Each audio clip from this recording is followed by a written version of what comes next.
Forget the aha moment. Forget the killer app. I know you have these gurus out here tell you, hey man, you need some revolutionary product or service in order to get the startup jackpot. I'm going to tell you they're dead wrong. I've consulted people and I noticed some of them were dead on arrival before they even got started. And it wasn't because of bad idea, it was because of a bad team.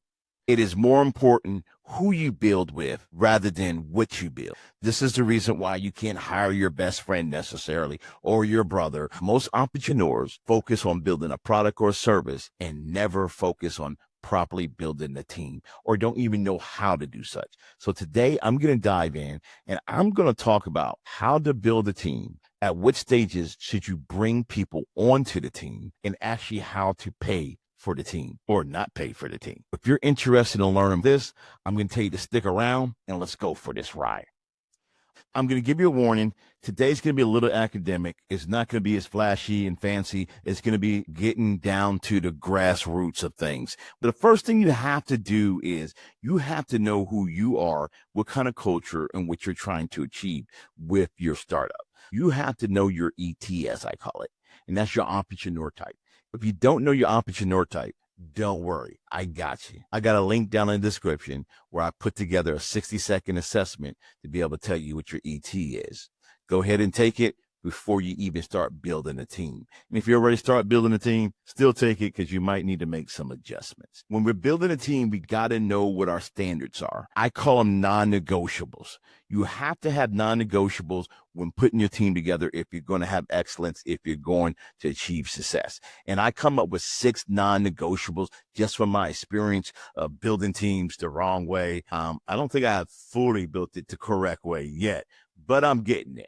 So number 1 is going to be skill set. The person has to have the skill set in order to be on your team. The reason why they have to have the skill set is because they're filling in a gap. If you listened to my video last week about not begging for investment money, then you'll understand that you have weaknesses and that you're building a team to fill in your weaknesses. So that way you have all of it covered when it comes to being successful. If the person doesn't have the skill set to fill in the gaps, then why would you bring him aboard? So that's number 1. Number 2, relationships. I know you're going like, relationships? What do you mean relationships? Well, everyone you bring on needs to have relationships out there somewhere in the business community where you can pull on that as a company, because being a startup, you're going to need a lot of relationships and a lot of people with connections. If they don't have it, then I'm going to say that's a non-negotiable. Number 3, they have to be able to have passion about what you're doing as a company, not sort of have passion about what you're doing in a company. Not somebody you have to try to convince to have passion. They have to have genuine passion, because when it gets hard, passion is going to be the only thing they can draw on. When they're not getting paid, passion is going to be the only thing they can draw on. So if they don't have the passion for what you're doing, I don't care how much skill set they have, how brilliant they are, what their reputation is. No. Check. They're not part of it. That's a non-negotiable. Number 4 is going to be capability. And I know you're going like, okay, isn't skill set and capability the same thing? And I'm going to say, no, it's not. Capability is the execution of the skill set. Are they capable of pulling it off? Are they capable of achieving the goals? They can take the skill set. Can they utilize it to actually achieve the goal? That's what capability is. If they don't have that capability, I don't care what the skill set is, you might as well throw that out the window. Number 5 is understanding the space that you're in, the space that you're creating. Does the person have that kind of knowledge? Are they aware of it? Now, I'm not saying they have to be a genius in the space, but are they able to answer the basic questions and have the basic understanding of what you're trying to achieve in that space? That's going to be number 5. If they don't have it, check. Throw them to the side. Number 6, this is the most obvious one, and that's experience. They have to have experience for whatever role that they're filling on your team.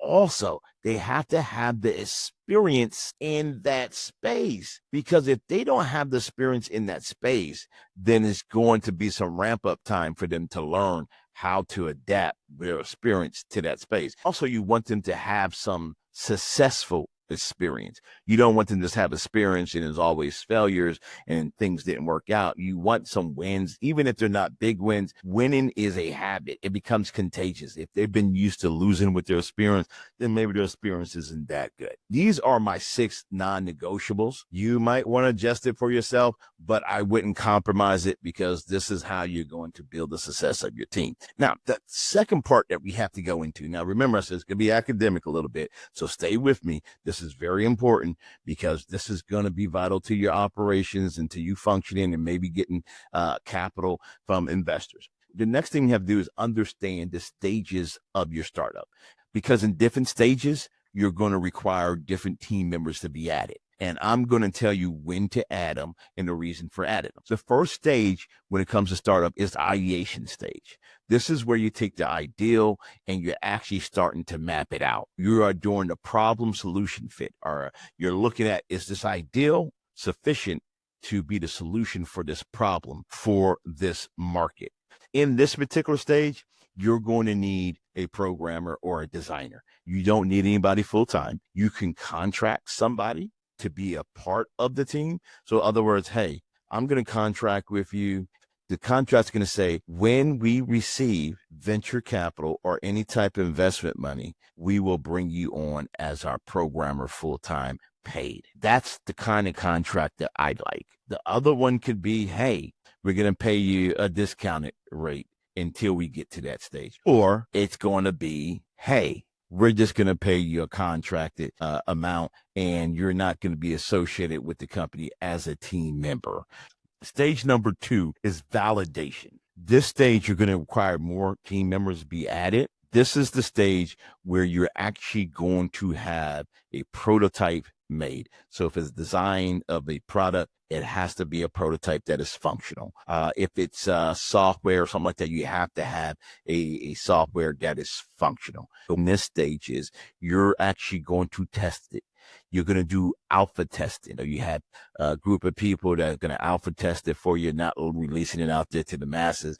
And you're getting feedback. You're getting market data. You're getting things to be able to tweak the product or the service and get an understanding of whether that was the right market or is it over here? Do we need to twist a little bit of a feature? Do we need to do those things in order to make it better? The people that you need on your team at this particular time is legal counsel, but you don't have to have them as a member of the team. It could be somebody contracted. I say most time, just get somebody contracted because there's no reason to bring on a lawyer. That's just a cost center, right? Just contract with a lawyer. And if it's somebody who is really checking off on all those boxes, and when it comes to your non-negotiable, that might be somebody who you can bring on later as a full-time team member. But you need your legal, because you're going to need to know as you're doing your validations, the legal aspects. Are you allowed to do that? Is there going to be some legal consequences for having that product or that service out there in the marketplace? And you're going to learn this as things come in. So you need somebody to help you tweak that a little bit. So it's not going to be a big cost, and maybe you're going to get away with the cost as I continue to explain that towards the end. So you're also going to need a marketing person, because you're going to need somebody who's going to be able to take that marketing data and ingest it and be able to make sense of it, whether it's something that you need to adjust because of the market, something that you need to look at expanding or reducing. So you need somebody who understands marketing data, marketing models, things of that nature. Again, here you can contract with somebody to do that. Now, I'm going to just give this advice. Can you hear me keep saying contract with somebody? I would look to contract with people who are interested in maybe becoming full-time with the company as we advance forward. If not, then just a straight up contract. Do it that way. That's the stages that I would do it in, and that's the way I would look at it. But now remember, they still have to check off on all the non-negotiables when it's that situation. Just because they're giving you a sweetheart deal with not charging that much, or, giving you the hookup or whatever, that doesn't mean you need to utilize that. If they don't check off on those boxes, you're not adding value to the team that you need. It might seem like it, but it's going to bite you in the butt later, especially if they don't have the skill set or the capabilities, right? Or the experience. See what I'm saying? You got to remember that. So your cousin who worked at, McDonald's and used to go outside with the sign and do marketing, that's not the guy. I'm sorry. I'm just telling you. sometimes we get caught up in trying to be cheap and compromise what we have here. So yeah, you would need a marketing person, and you would need to continue the programmer. Now here, this is where the programmer gets a little bit more serious. This is where if I'm contracting, just paying them outright or outsourcing, this is where I'm getting a little bit more serious about finding someone who's going to be more committed to being part of the team in the future. This is where, you might, change up at this particular stage because it's still early on. But if not, then you can still just continue to contract them. The next stage is going to be launch. This is important because usually the fundraising happens between the validation and the launch because you need the funds to launch, right? So that's why I'm saying it's important to have these type of team members in play that will come over once you get the money, because now you can put them on paper when you're trying to raise the money. You can put the programmer on paper, the marketing person on paper. You can put the law firm or the legal counsel that you're utilizing on paper to be able to help raise funds. And that's why they have to check off on these boxes, because the better they are, the more they can be vetted by the investors, and the more it checks off on their boxes and increases the chances of you receiving funds. So this stage here is when you're preparing your plan to launch. You are actually putting the team together to go out there and push the product. The reason why this is important is because this is the time where you are going to see if you can gain traction. Traction is different than validation. If you listen to my video last week, you see that you want to be validated, but then you want to have traction. Traction is where it's going to be money exchange. Anytime you have a money exchange, that means that you are gaining traction. So you're going to need some key team members here. You're going to need either a sales director or a biz dev person, is according to what you're selling. If you're doing B2B, you most likely need a biz dev person, business development person. And you still can use a sales director if you want to. But if you are doing B2C, you're probably going to need a sales director. This person's going to have to be full-time.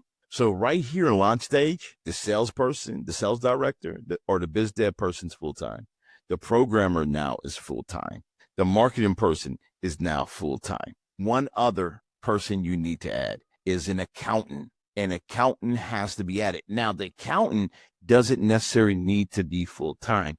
They can actually be contracted, because you need the accountant to work the numbers. You need to come up with the pricing. The accountant's going to let you know if it's feasible or not, whether it's profitable, where you can maybe shave off a little bit. This is the area where you come up with your marketing plan, with your marketing person who is now full-time, on how to go out and market for the salespeople, and the biz dev people can close the deal. This is why these people are going to be important at this stage. That's the reason why I say getting the investment money between the validation and this, because you need to start maybe paying some people if you haven't been paying them.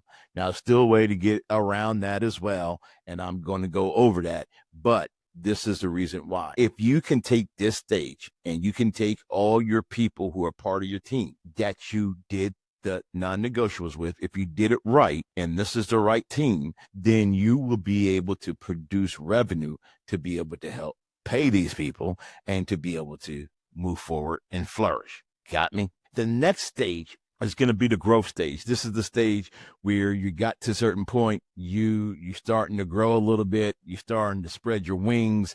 You might have received some VC money or some angel money. Revenue is there. You still might be in the red, but you're doing some things. You're trying to expand. You're trying to grow.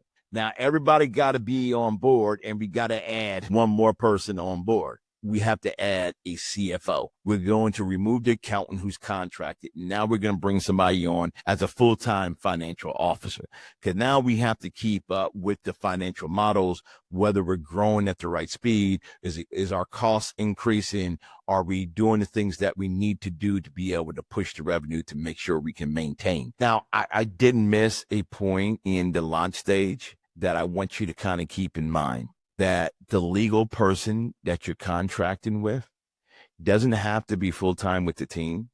but they're there and they're crucial because you need to get your permits, your licensing. You need to make sure you're in compliance. You need to make sure that the legalities are there for you to be able to launch. You might need a venue or, have contracts signed for the venue. You might do a licensing agreement with somebody in launching the product. You want to make sure somebody reads that over and make sure you're straight there. So you do need that for the launch stage. This was a little academic. So hopefully you stayed and you paid attention to this because it's vital. It's not sexy. It's something that's actually vital to your success. And people don't get into this. They always tell you how to make money, but they don't tell you how to have the structure to keep it and grow it and make it actually happen. I told you I was going to tell you how to get this team together without paying them up front. And I successfully did this. Okay. So when you have a company, which is going to be a C Corp because you have to issue stocks, you are going to do something called stock option. So Larry is a programmer. Hey man, Larry, if we get VC money or we get angel money or we get any investment money, we give you stock options for, this percentage or this many stocks in the company if you come over in lieu of me paying you now. Now, Larry might go for it. Jim might go for it too with marketing, but sales director might not go for it, or the biz dev person might not go for it and say, hey, I got to get some money because I got to be able to pay my bills. So then you say, okay, you get less stock option and you get partial pay. Therefore, you were able to pay less than you normally would, but you were able to also keep them on board and leverage the future of the company. Good thing about the person working for you for stock option and investing in the company is that they're invested. This is a way to be able to leverage the company and use the company's equity in order to do so. Now, you don't want to do too much or give too much of it away because then the investors might shy away because too much is in the employees' hands, right? And they need to have some leverage. You normally want to take a percentage, say, I'm going to take, 10% or 15% of the company and use it for stock options, and that's what you spread around. That's how you go about doing it. Hopefully this was helpful for you in building a team. If you have more questions I didn't touch on, put down in the comments and let me know. I'll touch on it, and go back and look at the video I did last week where it breaks down all the areas, including the team. This is your boy J.I., a random podcast. Check out these videos here too. I'll see you on the other side.